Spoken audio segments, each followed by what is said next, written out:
সম্প্রতি মোবাইলে হুমকি ধমকি এবং মন্ত্রী এমপি সচিবদের মতো রাষ্ট্রীয় গুরুত্বপূর্ণ ব্যক্তিদের সিম নম্বরের ক্লোনিংয়ের ঘটনার পর সব সিম পুনঃনিবন্ধনের সিদ্ধান্ত নেয় সরকার।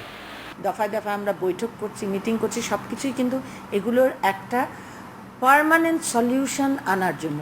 তার আগে এনআইডি দিয়ে সব সিমের তথ্য যাচাই করা হচ্ছে, আর এতেই বেরিয়ে আসে থলের বিড়াল। গত 7 দিনে 6 মোবাইল অপারেটরের 57 লাখ গ্রাহকের সিমের তথ্য যাচাই করে দেখা যায় 70% গ্রাহকের দেওয়া তথ্য সঠিক নয়। ইন্ডিপেন্ডেন্ট টেলিভিশনের অনুসন্ধানে দেখা গেছে গত বৃহস্পতিবার পর্যন্ত 6 মোবাইল অপারেটর এনআইডি প্রকল্পে পাঠিয়েছে 27 লাখের বেশি গ্রাহকের সিমের তথ্য। এর মধ্যে একটি এনআইডির বিপরীতে বরাদ্দ দেওয়া হয়েছে 6 মোবাইল অপারেটরের 7,000 সিম কার্ড। আরও 50টি ভুয়া এনআইডি নাম্বার দিয়ে ব্যবহার হচ্ছে কমপক্ষে 1 লাখ সিম। সন্দেহজনক আরও 500 এনআইডি নাম্বার দিয়ে শত শত সিম ইস্যুর চাঞ্চল্যকর তথ্য বেরিয়ে আসে এনআইডি প্রকল্পের অনুসন্ধানে। নারীর নামের একটি এনআইডির বিপরীতে সিম বরাদ্দ হয় পুরুষের নামে। এমন আরও বহু অসঙ্গতি রয়েছে সিম নিবন্ধনে।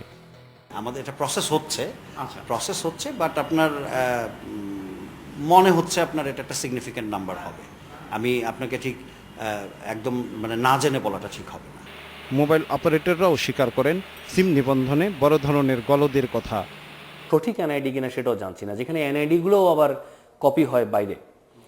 আমরা সেই জায়গা থেকে 2009-এ যখন এনআইডি রেডি হলো, আমরা ইন্ডাস্ট্রি থেকে সরকারকে বলেছি যে এই এনআইডি ডাটাবেজের অ্যাক্সেসটা দেওয়ার জন্য। এনআইডির সাথে যদি 90% ম্যাচ না করে, তাহলে দেখতে হবে এর কত পার্সেন্টের এনআইডি ছাড়া রেজিস্ট্রেশন হয়েছে।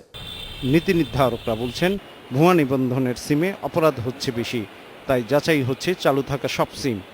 রেগুলার আমার কাছে আসছে ডাটা যে কতগুলো সিম যাচ্ছে। সব মোবাইল ফোন অপারেটররা মোটামুটি প্রতিনিয়তই তাদের ডাটাগুলো প্রোভাইড করছেন, যে তাদের সিমগুলো, এবং এনআইডি প্রতিনিয়তই চেক করছে যে কোন কোনগুলোর সঠিকভাবে রেজিস্ট্রি করা আছে সিমগুলো, কোন কোনগুলো নেই। বিশেষজ্ঞরা বলছেন টেলিকম বা যোগাযোগ প্রযুক্তির অপব্যবহার দ্রুত বন্ধ না হলে বিঘ্নিত হতে পারে জাতীয় নিরাপত্তাও। Shahed Siddiqui, independent news, Dhaka.